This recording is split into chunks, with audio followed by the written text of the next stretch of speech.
अथ श्री दुर्गा सप्तशती प्रथमोऽध्याय। मेधा ऋषि का राजा सूरथ और समाधि को भगवती की महिमा बताते हुए मधु केटभ वध का प्रसंग सुनाना। ओम प्रथम चरित्रस्य ब्रह्मा ऋषि महाकाली देवता गायत्री छंदः नंदा शक्तिः रक्तदंतिका बीजम अग्निस्तत्वम ऋग्वेदः स्वरूपम श्री महाकाली प्रीत्यर्थे प्रथम चरित्र जपे विनियोगः। प्रथम चरित्र के ब्रह्मा ऋषि महाकाली देवता गायत्री छंद नंदा शक्ति रक्तदंतिका बीज अग्नि तत्व और ऋग्वेद स्वरूप है। श्री महाकाली देवता की प्रसन्नता के लिए प्रथम चरित्र के जप में विनियोग किया जाता है।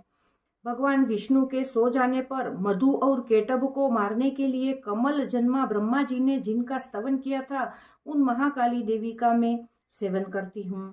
वे अपने 10 हाथों में खड्ग चक्र गदा बाण धनुष परिग शूल भुषुंडी मस्तक और शंख धारण करती है। उनके 3 नेत्र हैं। वे समस्त अंगों में दिव्य आभूषणों से विभूषित हैं। उनके शरीर की कांति नीलमणि के समान है तथा वे 10 मुख और 10 पैरों से युक्त हैं। मार्कंडेय जी बोले, सूर्य के पुत्र सावर्णी जो 8वें मनु कहे जाते हैं, उनकी उत्पत्ति की कथा विस्तार पूर्वक कहता हूँ, सुनो। सूर्य कुमार महाभाग सावर्णी भगवती महामाया के अनुग्रह से जिस प्रकार मनवंतर के स्वामी हुए, वही प्रसंग सुनाता हूँ।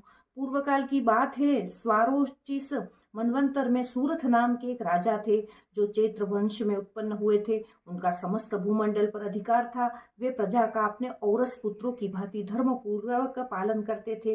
तो भी उस समय कोला विध्वंसी नाम के क्षत्रिय उनके शत्रु हो गए। राजा सूरथ की दंड नीति बड़ी प्रबल थी। उनका शत्रुओं के साथ संग्राम हुआ। यद्यपि कोला विध्वंसी संख्या में कम थे, तो भी राजा सूरथ युद्ध में उनसे परास्त हो गए। तब वे युद्ध भूमि से अपने नगर को लौट आए और केवल अपने देश के राजा होकर रहने लगे। समूची पृथ्वी से अब उनका अधिकार जाता रहा, किंतु वहां भी उन प्रबल शत्रुओं ने उस समय महाभाग राजा सूरथ पर आक्रमण कर दिया। राजा का बल क्षीण हो चला, इसलिए उनके दुष्ट बलवान तथा दुरात्मा मंत्रियों ने वहां उनकी राजधानी में भी राजकीय सेना और खजाने को हथिया लिया। सूरथ का प्रभुत्व नष्ट हो चुका था, इसलिए वे शिकार खेलने के बहाने घोड़े पर सवार हो वहां से अकेले ही एक घने जंगल में चले गए। वहां उन्होंने विप्र पर मेधा मुनि का आश्रम देखा, जहां कितने ही हिंसक जीव अपनी स्वाभाविक हिंसा वृत्ति छोड़कर परम शांत भाव से रहते थे। मुनि के बहुत से शिष्य उस वन की शोभा बढ़ा रहे थे। वहां जाने पर मुनि ने उनका सत्कार किया और वे उन मुनि श्रेष्ठ के आश्रम पर इधर उधर विचरते हुए कुछ काल तक रहे। फिर ममता से आकृष्ट चित्त होकर के वहां इस प्रकार चिंता करने लगे, पूर्व काल में मेरे पूर्वजों ने जिसका पालन किया था, वही नगर आज मुझसे रहित है। पता नहीं मेरे दुराचारी भृत्यगण उसकी धर्म पूर्वक रक्षा करते हैं या नहीं। जो सदा मद की वर्षा करने वाला और शूरवीर था, वह मेरा प्रधान हाथी अब शत्रुओं के अधीन होकर न जाने किन भोगों को भोगता होगा।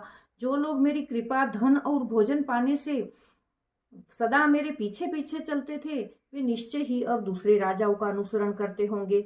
उन अपव्यय लोगों के द्वारा सदा खर्च होते रहने के कारण अत्यंत कष्ट से जमा किया हुआ मेरा वह खजाना खाली हो जाएगा। ये तथा और भी कई बातें राजा सूरथ निरंतर सोचते रहते थे।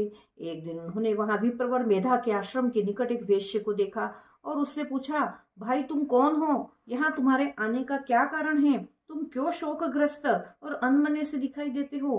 राजा सूरथ का यह प्रेम पूर्वक कहा हुआ वचन सुनकर वेश्य ने विनीत भाव से उन्हें प्रणाम करके कहा।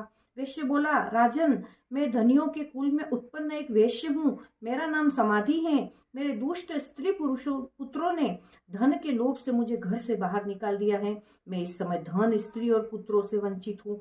मेरे विश्वसनीय बंधुओं ने मेरा ही धन लेकर मुझे दूर कर दिया है, इसलिए दुखी होकर मैं वन में चला आया हूँ। यहाँ रहकर मैं इस बात को नहीं जानता कि मेरे पुत्रों की, स्त्री की और स्वजनों की कुशल हैं या नहीं।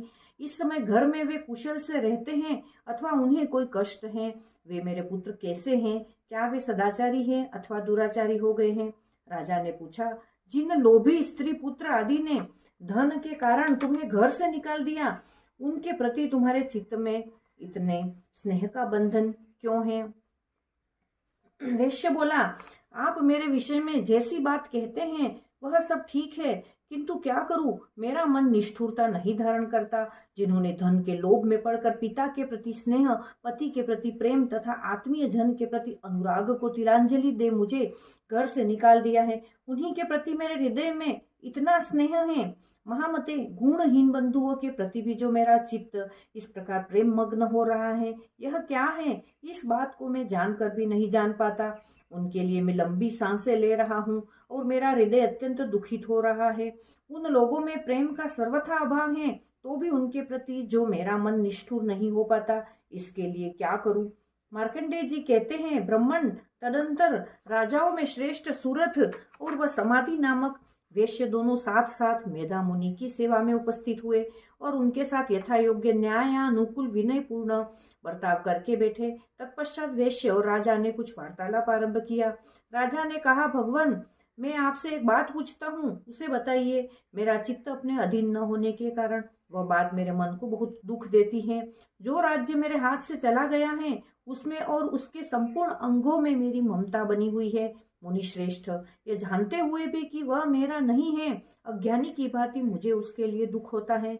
यह क्या है कि इधर यह वैश्य भी घर से अपमानित होकर आया है, इसके पुत्र स्त्री और भृत्यों ने इसे छोड़ दिया है, स्वजनों ने भी इसका परित्याग कर दिया है, तो भी यह उनके प्रति अत्यंत हार्दिक स्नेह रखता है। इस प्रकार यह तथा मैं दोनों ही बहुत दुखी हैं। जिसमें प्रत्यक्ष दोष देखा गया है, उस विषय के लिए भी हमारे मन में ममता जनित आकर्षण पैदा हो रहा है। महाभाग, हम दोनों समझदार हैं, तो भी हम में जो मोह पैदा हुआ है, यह क्या है। विवेक शून्य पुरुष की भांति मुझ में और इसमें भी यह मूढ़ता प्रत्यक्ष दिखाई देती है। ऋषि बोले, महाभाग, विषय मार्ग का ज्ञान सब जीवों को है, इसी प्रकार विषय भी सबके लिए अलग अलग है। कुछ प्राणी दिन में नहीं देखते, दूसरे रात में नहीं देखते, तथा कुछ जीव ऐसे हैं जो दिन और रात्रि में बराबर देखते हैं।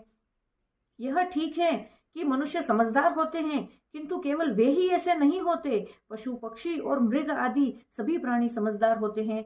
मनुष्यों की समझ भी वैसी ही होती है जैसी उन मृग और पक्षियों की होती है, तथा जैसी मनुष्यों की होती है वैसी ही उन मृग पक्षी आदि की होती है। यह तथा अन्य बातें भी प्रायः दोनों में समान ही है। समझ होने पर भी इन पक्षियों को तो देखो, ये स्वयं भूख से पीड़ित होते हुए भी मोहवश बच्चों की चोंच में कितने चाव से अन्न के दाने डाल रहे हैं। नरश्रेष्ठ, क्या तुम नहीं देखते कि ये मनुष्य समझदार होते हुए भी लोभवश अपने किए हुए उपकार का बदला पाने के लिए पुत्रों की अभिलाषा करते हैं। यद्यपि उन सब में समझ की कमी नहीं है, तथापि वे संसार की स्थिति, जन्म मरण की परंपरा बनाए रखने वाले भगवती महामाया के प्रभाव द्वारा ममतामय भंवर से युक्त मोह के गहरे गर्त में गिराए गए हैं। इसलिए इसमें आश्चर्य नहीं करना चाहिए। जगदीश्वर भगवान विष्णु की योग निद्रा रूप जो भगवती महामाया है, उन्हीं से यह जगत मोहित हो रहा है। वे भगवती महामाया देवी ज्ञानियों के भी चित्त को बलपूर्वक खींचकर मोह में डाल देती हैं।